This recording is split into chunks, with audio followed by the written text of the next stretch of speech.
Hello बच्चों, मैं Tanya team NGO आशाएं की तरफ से आज मैं आपको इंग्लिश ग्रामर का टॉपिक टेंस पढ़ाने के लिए आई हूँ। तो ये जो टॉपिक है ये दो ग्रुप के बच्चों के लिए है, ग्रुप 2 एंड ग्रुप 3। जो ग्रुप 2 में बच्चे हैं वो हैं मनीषा, जयदास, काजल 1, हिमांशु, खुशी, काजल 2, प्रहलाद और सुष्मिता। और जो ग्रुप 3 के बच्चे हैं वो हैं अंजलि, अमन, नीतू, दीपक, शीतल, तमन्ना और विकास 2। तो आप सारे बच्चे बहुत ही ध्यान से इस टॉपिक को पढ़िएगा क्योंकि ये बहुत ही इंपॉर्टेंट टॉपिक है।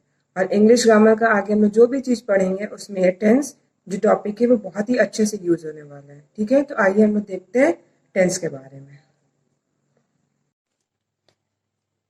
तो आइए अब हम लोग स्टार्ट करते हैं अपना टॉपिक टेंस। ठीक है, तो बेसिकली जो टेंस होता है हमारा, टेंस मतलब होता है समय, समय या फिर इसको हिंदी में हम लोग काल भी बोलते हैं। तो हम लोग इसको पढ़ेंगे। जो टेंस होता है, टेंस 3 तरह के होते हैं, प्रेजेंट टेंस, पास्ट टेंस और फ्यूचर टेंस। ये जब आप हिंदी में पढ़ेंगे इसको, तो प्रेजेंट टेंस को हम लोग पढ़ेंगे वर्तमान काल, पास्ट को पढ़ेंगे हम लोग भूतकाल जो बीत चुका है, और फ्यूचर को पढ़ेंगे हम लोग भविष्य काल।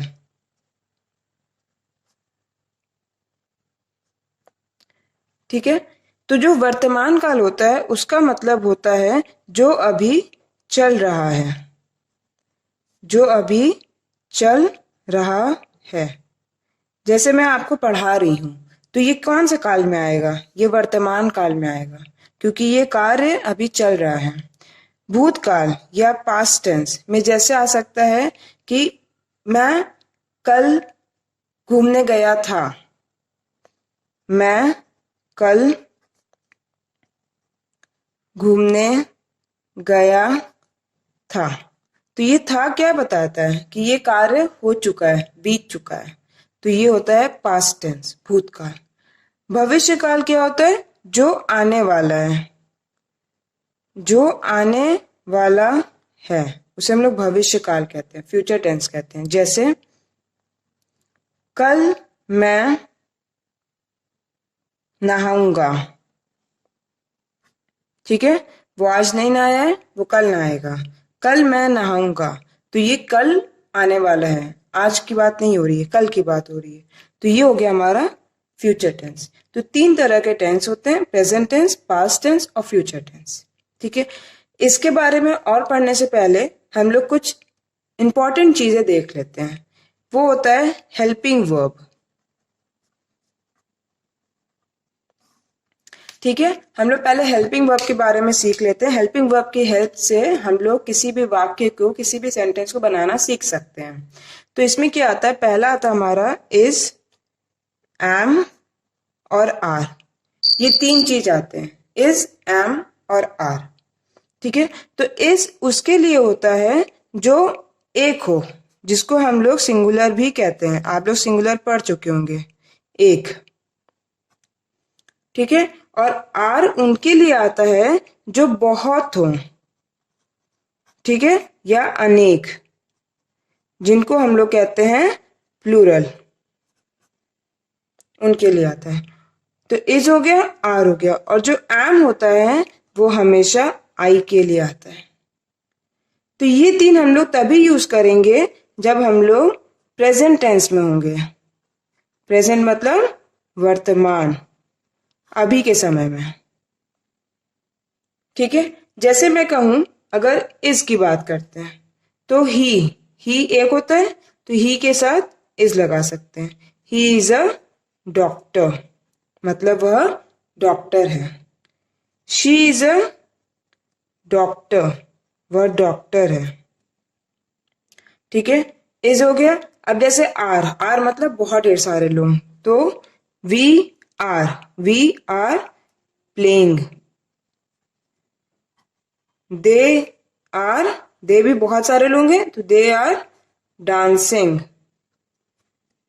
ठीक है, इज हो गया, आर हो गया। अब बच्चे एम, एम जो होता है वो हमेशा आई के साथ आता है, तो हम लोग क्या लिख सकते हैं, आई एम राइटिंग, मैं लिख रही हूं।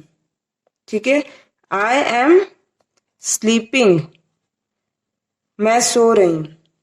तो ये जो हेल्पिंग वर्ब है इज एम आर, ये हमारा प्रेजेंट के साथ ही यूज होता है। तो इसका मतलब अगर ये प्रेजेंट के साथ यूज होता है तो हमारे पास कुछ हेल्पिंग वर्ब होंगे जो पास्ट और फ्यूचर के साथ यूज होंगे। हाँ, तो हम लोग अब वो पढ़ते हैं। अब जो पास्ट टेंस के साथ यूज होता है हेल्पिंग वर्ब वो होता है वॉज या फिर वर। तो जो वॉज होता है वो एक के लिए होता है और जो वर होता है वो अनेक के लिए होता है। तो अनेक में जैसे वी, दे, यू, यू के साथ हमेशा प्लूरल ही लगता है। ठीक है, और ये जो एक है वो जैसे ही, शी, इट, ये हो जाएगा। जो फ्यूचर टेंस होता है हमारा, फ्यूचर, उसके साथ जो हेल्पिंग वर्ब लगता है वो होता है विल बी। ये विल बी चाहे सिंगुलर हो उसके साथ, चाहे प्लूरल हो उसके साथ, किसी के साथ भी लग सकता है। जैसे he will be playing, I will be sleeping. ठीक है, ये चीज क्लियर है। तो ये हो गया हमारा हेल्पिंग वर्ब। तो जैसे मैं अगर आपको बोलूं, आपको एक सेंटेंस बनाना है वॉज से, तो आप वॉज से क्या सेंटेंस बना सकते हो। वॉज मतलब कोई चीज जो हो चुका है, तो आई वॉज प्लेइंग, मैं खेल रहा था।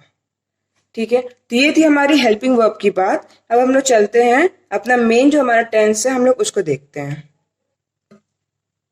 तो जो हमारा टेंस है उसमें जो पहला हम लोग पढ़ेंगे वो पढ़ेंगे प्रेजेंट टेंस। और प्रेजेंट मतलब क्या होता है, वर्तमान, जो अभी चल रहा हो। तो ये चीज ध्यान रखिएगा कि हिंदी में अगर आप कोई भी सेंटेंस लिखते हैं, अगर उसके आखिरी में हूं, है, हो, ये सब अगर शब्द आते हैं, जैसे मैं खेल रहा हूं, तो ये क्या होगा, आपका प्रेजेंट टेंस हो गया, मैं खेल रहा हूं, आई एम प्लेइंग। तो ये हो गया आपका प्रेजेंट टेंस। जैसे मैंने लिखा मैं वीर हूं, मैं वीर हूं, तो मैं मतलब आई, और आई के साथ हमेशा क्या यूज होता है, एम। ये हूं मतलब हो गया एम। और वीर को इंग्लिश में क्या बोलेंगे, brave, I am brave. Next example देखते हैं, वह ईमानदार है। तो है आ गया, मतलब ये भी वर्तमान की बात कर रहा है, अभी प्रेजेंट की बात कर रहा है ये।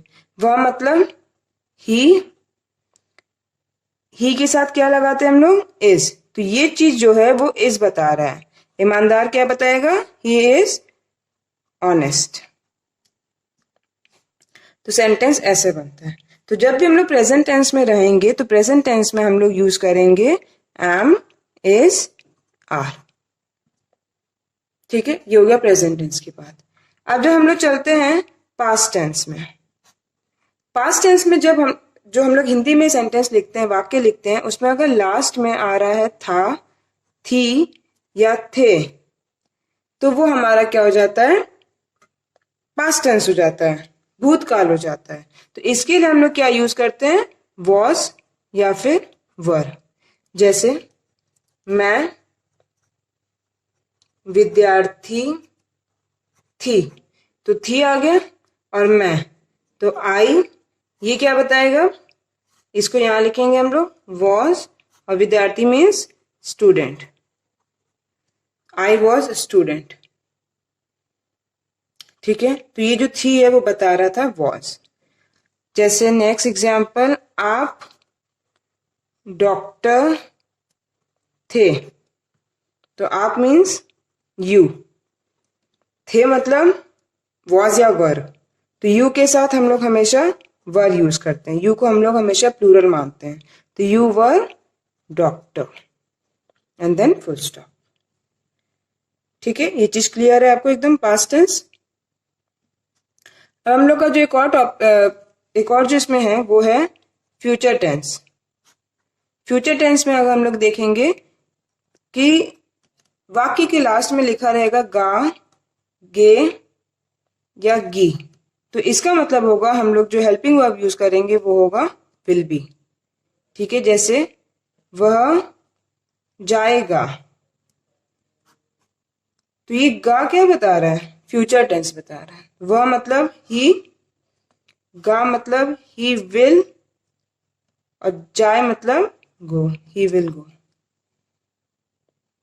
ठीक है, तो ये आप लोग का इस तरह से टेंस होगा। तो अभी जो हम लोग ने टेंस पढ़े हैं वो टेंस के हम लोग ने देखे कि 3 पार्ट्स होते हैं, प्रेजेंट टेंस, पास्ट टेंस और फ्यूचर टेंस। ये होता है, जो प्रेजेंट होता है वो भी 2 प्रकार के होते हैं, 2 टाइप्स के होते हैं, simple tense, simple present tense, और प्रेजेंट कॉन्टिन्यूअस टेंस। ठीक है, simple present tense, present continuous tense. उसी तरह पास्ट का होता है सिंपल पास्ट टेंस और पास्ट कॉन्टिन्यूअस टेंस। उसी तरह फ्यूचर का होता है सिंपल फ्यूचर टेंस और फ्यूचर कॉन्टिन्यूअस टेंस। तो जब भी ये कॉन्टिन्यूअस वर्ड आ जाए तो आपको समझ जाना है कि हमें ING लगा देना है। लेकिन ING कहाँ पे लगेगा? जो भी हमारा वर्ब होता है उसके साथ हम लोग को ING जोड़ देना होता है। अब ये वर्ब क्या होता है? ये वर्ब होता है क्रिया। क्रिया मतलब होता है कोई भी काम, जैसे दौड़ना जिसको हम लोग रन कहते हैं, लिखना जिसको हम लोग राइट कहते हैं। तो ये सब क्या है? ये सब एक कार्य है। तो इन्हीं सब के आगे से run ING, running, right ING लग जाएगा, राइटिंग। तो ये सब हमारा बताएगा कॉन्टिन्यूअस टेंस। तो अभी जो हम लोग सीखे हैं पहले वो सिंपल प्रेजेंट टेंस सीख लिए, सिंपल पास्ट टेंस सीख लिए और सिंपल फ्यूचर टेंस सीख लिए। सिंपल प्रेजेंट टेंस में क्या लगता है? Is, am, are. Simple past tense में लगता है वॉज, वर, और सिंपल फ्यूचर टेंस में लगता है विल बी। ठीक है, अब हम लोग को सीखना है कॉन्टिन्यूअस टेंस। कॉन्टिन्यूअस टेंस बहुत ईजी है, कुछ नहीं है इसमें। तो हम लोग एक एग्जांपल देख लेते हैं, जैसे आई एम स्टडिंग, मैं पढ़ रही हूं। तो ये स्टडी क्या है? वर्ब है, कोई क्रिया हो रही है और इसके आगे ये लग गया है ING, और आई के साथ हमेशा एम लगता है। ही इज प्लेइंग, वह खेल रहा है आएगा तो मतलब वो प्रेजेंट टेंस है। ही एक होता है इसलिए एक के साथ इज लगता है। प्ले एक वर्ब है, अगर ING लग जाएगा तो वो प्रेजेंट कॉन्टिन्यूअस टेंस हो जाएगा। उसी तरह पास्ट कॉन्टिन्यूअस टेंस में क्या हम लोग यूज करेंगे? वॉज वर्ब का यूज करेंगे।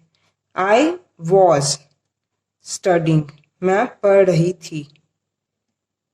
दे वर प्लेइंग, वे खेल रहे थे। ठीक है, वॉज और वर बता रहा है कि ये चीज बीत चुका है, अब नहीं हो रहा है, भूतकाल की बात है। उसी तरह हम लोग फ्यूचर टेंस में देखेंगे, ही विल बी स्टडिंग, वो पढ़ रहा होगा या वो पढ़ेगा। दे विल बी रनिंग, मतलब वो दौड़ेंगे। तो गे वर्ड आ रहा लास्ट में, गे मतलब हो जाएगा कि वो फ्यूचर टेंस की बात कर रहा है। हिंदी में जब हम लोग लिखेंगे तो हम लोग लिखेंगे वे दौड़ेंगे, लास्ट में गे आ रहा है तो वो हो गया फ्यूचर टेंस हमारा। ठीक है, तो फ्यूचर टेंस के लिए हम लोग क्या यूज करेंगे? विल बी यूज करेंगे। तो हमेशा हमारा जो वाक्य है वो ऐसे ही बनता है। तो वाक्य कैसे बनता है? पहले हम लोग ने क्या लिखा? आई, दे, ही, दे, ये सब क्या है? ये सब हमारे प्रोनाउंस हैं, या फिर नाउन्स भी लिख सकते हैं, जैसे राम इज रनिंग। तो राम जो है अभी, इज मतलब अभी प्रेजेंट की बात कर रहा है, रनिंग वो अभी दौड़ रहा है, वो अभी दौड़ रहा है, दौड़ चुका है नहीं, दौड़ रहा है, क्योंकि ये प्रेजेंट की बात कर रहे हैं। तो नाउन्स और प्रोनाउंस लिखेंगे। फिर हमारा जो हेल्पिंग वर्ब है, ठीक है, हमारा जो हेल्पिंग वर्ब है इज, एम, आर, या फिर वॉज, वर, या फिर विल बी। इन तीनों में से अपने सिचुएशन के अकॉर्डिंग हम लोग ये लगाएंगे। और फिर वर्ब, वर्ब मतलब रन, राइट, स्टडी, प्ले, ये सब वर्ब हो जाएंगे। और साथ में हम लोग आईएनजी जोड़ देंगे, तभी हमारा जो पूरा है वो क्या बन जाएगा,